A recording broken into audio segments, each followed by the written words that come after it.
Things I forgot to mention about nerds is nerds typically, and I know this to be true of myself and other nerds that I know, get in debates, heated debates over stupid stuff. I mean, I don't know if anybody out there has ever watched Elementary or Castle, but in Elementary, there's several episodes where people kill people over the debate of something or over the information of something, which just tells you how nerdy people can really be.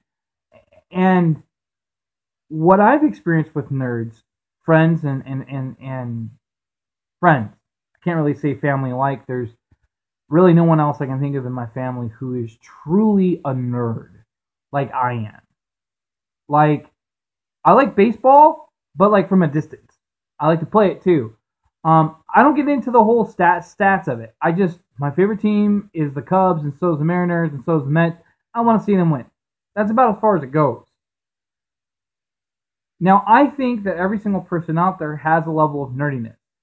Just like every single person out there has different levels of different bits of society. Prep, jock, goth, emo, whatever. We all have a different level. But it's kind of like there's just one where you fit into most. I look back on my life where I fit into most as being a nerd. There were times when I would debate with people over the Bible, over other things I was into that was nerdy. Doctor Who, Star Wars, Star Trek, all kinds of things. So when it comes down to it, the issue with being a nerd is because you feel as though you don't have any other life outside of whatever obsession you're into. Calculus, Star Wars, Doctor Who, Firefly, Twilight, literature, acting. You get so caught up into that and so obsessed that what ends up happening is you end up it becomes your life. And therefore, while growing up, knowing the Bible, studying the scriptures was my life. Not really following God. I'm just giving you an example of what can happen. So when it comes down to it, the difference between sports fanatics and nerds. Sports fanatics, if it's about to go to blows or they're getting really, really argumentative, they learn to let it go and to get over it. Nerds? No. The stupidest thing can make nerds just not want to be friends with other people. Because the reality is, on some level, in order to stay that way, were you obsessed over something that is not real, has some level of reality to it and maybe some meaning, you have to remain, in some ways, an immature child. I'm going to say that, being a nerd as I am, that has to happen. And the reason is because most adults, when they grow up, they may still like Star Wars. They may still like Thundercats or Transformers or even Power Rangers. But they don't buy the products. They don't go out and buy all this stupid stuff. They don't sit there and own every single film or whatever. They're not obsessed over it. Because obsession is not a sign of healthy adulthood. But see, the thing is with nerds, they can still be healthy adults and still have the obsession because they've learned, for whatever reason, how to balance it. That's the one difference. A lot of people who grow up don't understand how to do that. But part of it is too, what helps is a lot of these times these kids who are in high school and college who aren't really accepted by other people get into that stuff because at least they feel like they have friends. They're not alone.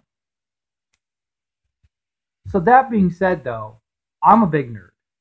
And I happen to enjoy being somebody who is considered a geek or nerd because the fact is, that makes me different.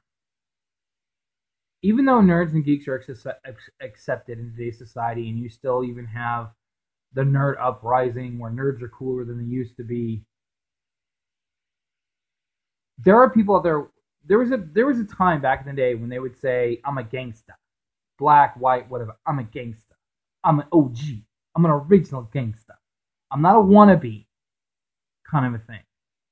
Well, I think today, in today's society, with being a nerd and geek becoming more and more acceptable, and more striving to be that way because they want to fit in. They want to be cool.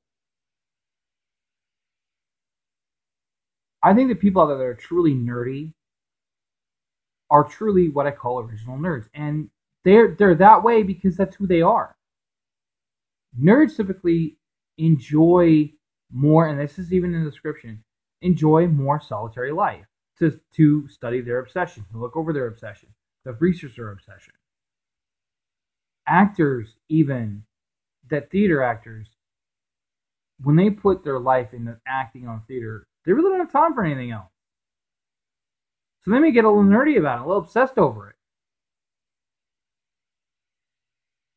So I don't even know why I'm saying this, or even why I'm going over this. I had an idea. What I guess I'm trying to say is that being a nerd should be okay, but not to the point of that being who you are. Just like I get tired of people, I'm black, that's my identity, or I'm homosexual, that's my identity. I'm Muslim, that's my identity. I'm Christian, that's my identity. No, it's a part of who you are. It helps to bring to light an understanding of who you are. Just like me being a nerd brings understanding to light of who I am. I enjoy science fiction. I enjoy things that delve into realms that comedy really doesn't delve into.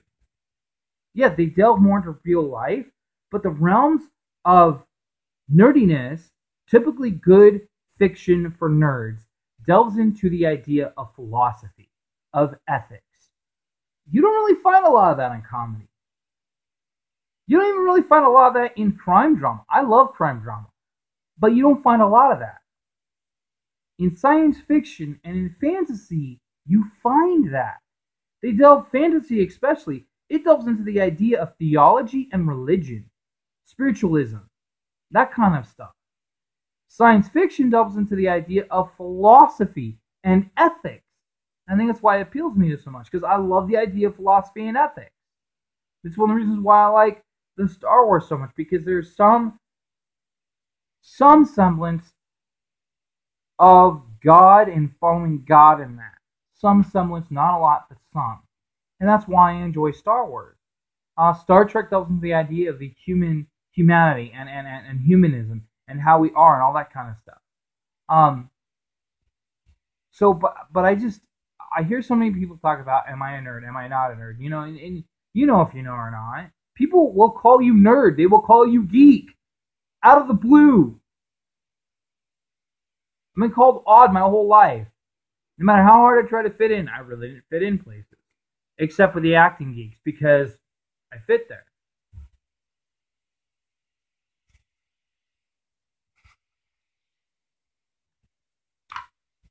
All I'm saying is that if you have a friend or a family member that's a geek or a nerd, don't make fun of them. Embrace them. Find out what they're into. Most of my family, except my grandpa's pretty nerdy over the Bible.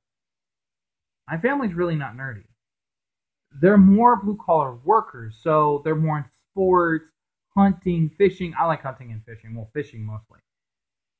But they're not as nerdy. So they don't always get me. Most of my family really doesn't get me. They don't understand why I'm into this and I'm into that and I'm in why. So I hope you enjoy my little video here on the idea of nerds and the idea that you need to embrace the friends and family you know that are nerds and your own nerdiness inside. We each have something that we are geeky or nerdy about, and when you really understand what geek or nerd means, it means having an over-obsession over something to the point of research, to the point of collection. Have a great day and God be blessed.